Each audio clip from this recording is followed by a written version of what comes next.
நான் உங்க கவிதா பேசுறேன். இந்த கணிதம் வசப்படும் நிகழ்ச்சியில மறுபடியும் உங்களை சந்திக்கிறதுல ரொம்ப சந்தோஷம். உங்க எல்லாருக்கும் கும்பகர்ணனை தெரிஞ்சிருக்கும்னு நினைக்கிறேன். கும்பகர்ணனை வச்சு இன்னைக்கு ஒரு கணித புதிர் பார்க்கலாமா? கும்பகர்ணன் அவனோட சாப்பாடு விஷயத்துல ரொம்ப ஃபேமஸ் இல்லைங்களா? இப்போ கும்பகர்ணன் ஒரு நாளைக்கு 60 பவுண்டு சாப்பிட்றான்னு வச்சுப்போம். சரிங்களா? ஒரு நாளைக்கு 60 பவுண்டு சாப்பிட்றான். இப்போ அதே கும்பகர்ணன் ஒவ்வொரு வாரமும் 7வது நாள் மட்டும் 50 பவுண்டு மட்டும் சாப்பிடுற மாதிரி நம்ம கணக்க சொல்றேன். சரிங்களா?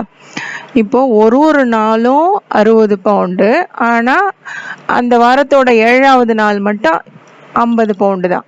சரிங்களா? இப்போ how much he completes on 150th day. அப்போ 150 நாள் கழிச்சு அவன் எவ்வளோ சாப்பிட்ருப்பான்? 150 நாள்ல எவ்வளோ சாப்பிட்ருப்பான்?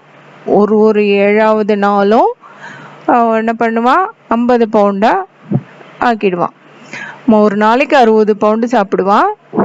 ஆனா ஒரு 7வது நாள் மட்டும் எவ்வளோ? 60 பவுண்டு சாப்பிடுவான். சரிங்களா?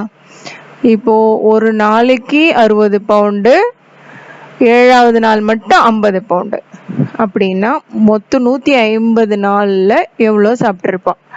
இதை தான் நம்ம கண்டுபிடிக்கணும். ஃபைன் பண்றீங்களா? சரி, பார்க்கலாம். இப்போ 150வது நாள், 150 நாள்ல எத்தனை 7வது நாள் இருக்குன்னு முதல்ல பார்த்துக்கலாம். சரிங்களா? இப்போ பாருங்க, 7வது நாள், 14வது நாள், 21வது நாள், இப்படி 7th day of the week. ஒரு வீக்ல 7வது நாள் இப்படி கால்குலேட் பண்ணா 150க்குள்ள எத்தனை 7வது நாள் வருது பாருங்க. 147 வரைக்கும் வரும் இல்லையா? 7ஸோட மல்டிபிள்ஸ். அப்போ மொத்தம் எத்தனை அப்படின்னு பார்த்தீங்கன்னா 150யை 7ஆல் டிவைட் பண்ணால் மொத்தம் 21 7வது நாள் வரும். அப்போ அந்த 21 நாளில் மட்டும் அவன் 50 பவுண்டு சாப்பிட்ருக்கான் இல்லைங்களா? அப்போ 21 × 50 அப்படின்னா 1550 பவுண்டு ஆகுது.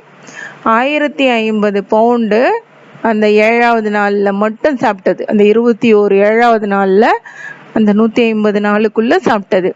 அப்போ மீதி இருக்க நாள்லாம் எவ்வளோ சாப்பிட்ருப்பாங்க? அப்போ மீதி எத்தனை நாள் இருக்குன்னு முதல்ல கால்குலேட் பண்ணணும். மொத்தம் 150 நாள், அதில் அந்த 21 நாளை நம்ம கழிச்சிடுறோம். அது போச்சுன்னா மீதி 129 நாள். அப்போ அந்த 129 நாளும் 60 பவுண்டு கால்குலேட் பண்ணிங்களான்னா மொத்தம் 7740 பவுண்டு சாப்பிட்ருப்பான் இல்லைங்களா? சரி, அப்போ டோட்டலாக 150 நாளில் கும்பகர்ணன் சாப்பிட்டது எவ்வளோ அப்படின்னா அந்த 21 நாளில் சாப்பிட்டதையும் அந்த 129 நாளில் சாப்பிட்ட 60 பவுண்டையும் ரெண்டுத்தையும் கூட்டினா மொத்தம் 8790 பவுண்டு சாப்பிட்ருக்காங்க.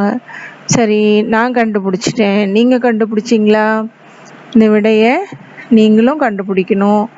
நீங்கள் யோசிச்சு பாருங்கள். நான் 50 பவுண்டு 60 பவுண்டுன்னு கொடுத்துருக்கேன். நீங்கள் அதை இன்னும் வேறு நம்பர்ஸில் மாற்றிட்டு நீங்கள் அதை கால்குலேட் பண்ணி பாருங்கள். பார்க்குறீங்களா? அப்போ தான் உங்களுக்கு நிறைய ப்ராக்டிஸ் ஆகும். ஸோ இந்த மாதிரி ப்ராக்டிஸ் பண்ணிக்கிட்டே இருந்தீங்களான்னா உங்களுக்கு கணிதம் வசப்படும். ஈஸியாக வரும் கணிதம் அப்படின்னாலே ரொம்ப கஷ்டம் அப்படிங்கிறத மைண்டில் ஃபிக்ஸ் பண்ணாதீங்க. நிறைய ப்ராக்டிஸ் பண்ணும்போது எல்லாமே ஈஸியான விஷயம்தான். சரியா? ஓகே, நெக்ஸ்ட் வீடியோவில் நம்ம மீட் பண்ணலாம். ஓகே, தேங்க்யூ, பாய்.